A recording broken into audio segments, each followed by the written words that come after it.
Now let's move on to the third segment. We are here in verses 5 to 7. Ingon diri, the Christian's responsibility towards government. Kung sa bagyo'y katungod sa usa ka Kristohanon diha sa gobyerno, no? Ganina atong nakita no kung atong balikan kung unsa gipakita dito kung ang government unsa iyahang dako nga papel diha sa katawhan nga kinahanglan ang tanang katawhan mo submit gyud diha sa authority. Then diha sa verse 3 ug 4 ang authority usab maoy mo punish ug maoy mo silot no or muhunong sa tanang mga dili maayo dautan. And there is a verses 5 to 7, it's our responsibility as Christian kung unsa gyud atong responsibilidad diha sa gobyerno, no, responsibility. Kung atong basahon sa 5 to 7, giingon diri tungod niini tumana ninyo ang mga namunuan dili lamang aron paglikay sa kasuko sa Dios kundi tungod usab sa konsensya.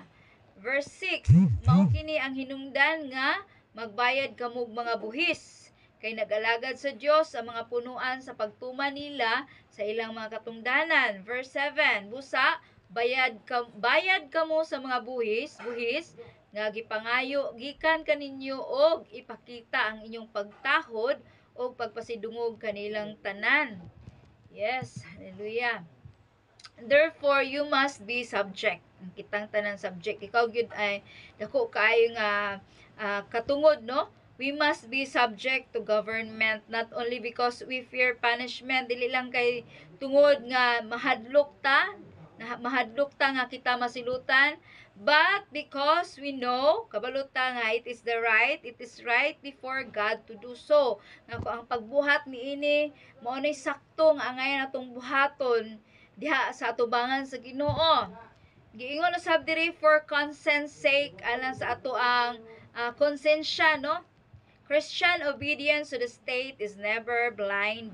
It obeys with the eyes of conscience wide open. So, kinahanglan jud nga kanang dunay gyud tay kahadlok, dunay gyud tay pagtaod sa diya sa kagamhanan, no? Kay giingon diri ang atong mga mata no abri kaayo widely open, no, sa mga naa sa gobyerno.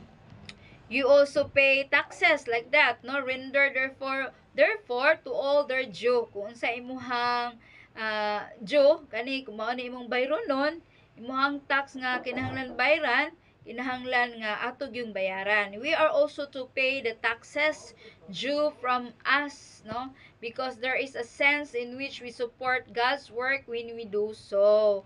So kanang tanan, kanang mga project nga ato nakita karon arang na sa kalambuan, sa tanang katauhan. So kung magbayad ta og buhis, no? Sa laing bahin giisip usab nato nga isip dako nga tabang alang sa to ang community.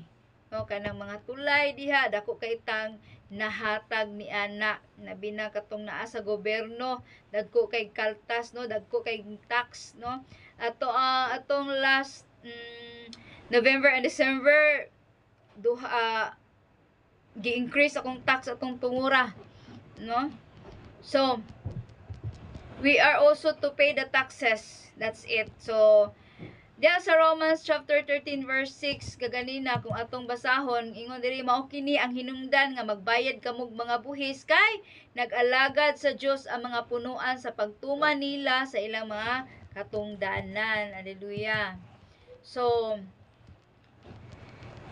sa giingon ko pa no nga kanang tanan buhis nga gikolek sa gobyerno is used by government to get the job done of restraining evil and keeping an orderly society, not to enrich the government officials themselves, no? Igamit ng tanan sa kaayuhan sa lungsod. So these taxes, customs, fear and honor, we are to give the state the money. Ata ginato sila ang ato ang kwarta, kanang honor, pagtahod, and proper reverence which are due to the state, all the while reserving our right to give to God what which is due to God alone. So kung atong mabasa sa Matthew chapter 22, itong giingon sa Matthew chapter 22 verses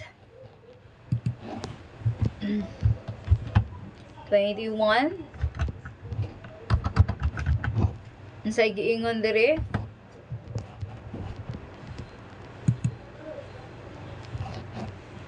Kung atong mabasa giingon diri, Caesar's, they replied. Then he said to them, so give back to Caesar what is Caesar's, and to God what is God's. So, ibahatag ang Caesar kung unsay para kay Caesar, and ihatag sa Ginoo unsay para sa Ginoo. Klaro kay nga atong nasabtan mga igsoon, no? Hallelujah.